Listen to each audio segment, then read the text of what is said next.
जब भी रावण वहां आता है सीता जी उस तिनके को उठा लेती थी। बहुत सारे लोगों को इसका वास्तविक कारण पता नहीं होगा, लेकिन हम आपको इसकी वजह बता रहे हैं। रावण ने जब मां सीता जी का हरण करके लंका ले गया, तब लंका में सीता जी वट वृक्ष के नीचे बैठकर चिंतन करने लगी।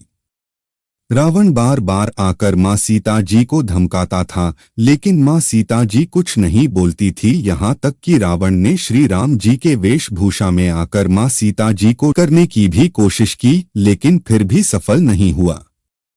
रावण थक हार कर जब अपने शयन कक्ष में गया तो मंदोदरी ने उससे कहा, आप तो राम का वेश धर कर गए थे, फिर क्या हुआ?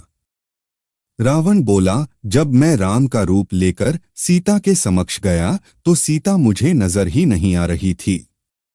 रावण अपनी समस्त ताकत लगा चुका था, लेकिन जिस जगत जननी मां को आज तक कोई नहीं समझ सका, उन्हें रावण भी कैसे समझ पाता।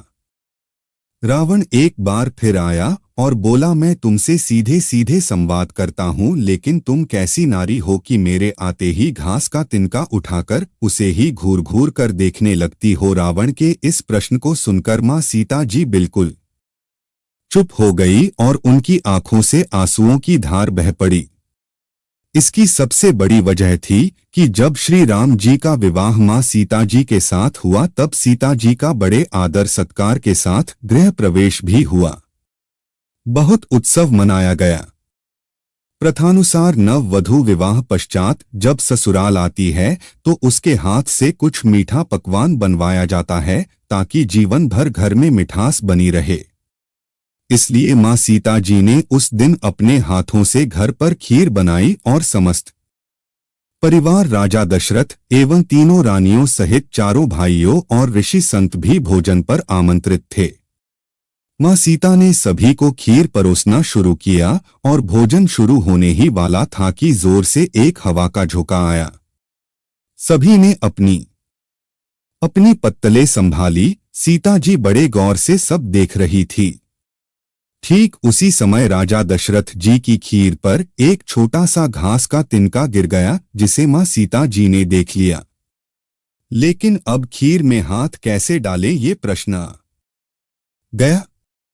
मां सीता जी ने दूर से ही उस तिनके को घूर कर देखा। वो जलकर राख की एक छोटी सी बिंदु बनकर रह गया। सीता जी ने सोचा, अच्छा हुआ किसी ने नहीं देखा। लेकिन राजा दशरथ मां सीता जी के इस चमत्कार को देख रहे थे। फिर भी दशरथ जी चुप रहे और अपने कक्ष पहुंचकर मां सीता जी को बुलवाया। फिर उन्होंने सीता जी से कहा कि मैंने आज भोजन के समय आपके चमत्कार को देख लिया था। आप साक्षात जगत जननी स्वरूपा है, लेकिन एक बात आप मेरी जरूर याद रखना। आपने जिस नजर से आज उस तिनके को देखा था, उस नजर से आप अपने शत्रु को भी कभी मत देखना। इसीलिए मां सीता जी के सामने जब भी रावण आता था तो वो उस घास के तिनके को उठाकर राजा दशरथ जी की बात याद कर लेती थी। इसलिए माता सीता जी चाहती तो रावण को उस जगह पर ही राख कर सकती थी, लेकिन राजा दशरथ जी को दिए वचन एवं भगवान श्री राम को रावण वध का श्रेय दिलाने हेतु वो शांत रही थी। दोस्तों, आपको इस वीडियो में माता सीता का किरदार कैसा लगा, कमेंट बॉक्स में जरूर बताएं। अगर आप हमारे चैनल पर नए हैं तो प्लीज हमारे चैनल को लाइक और सब्सक्राइब करके प्लीज हमारा सपोर्ट करें। मिलते हैं अगले वीडियो में, तब तक के लिए धन्यवाद।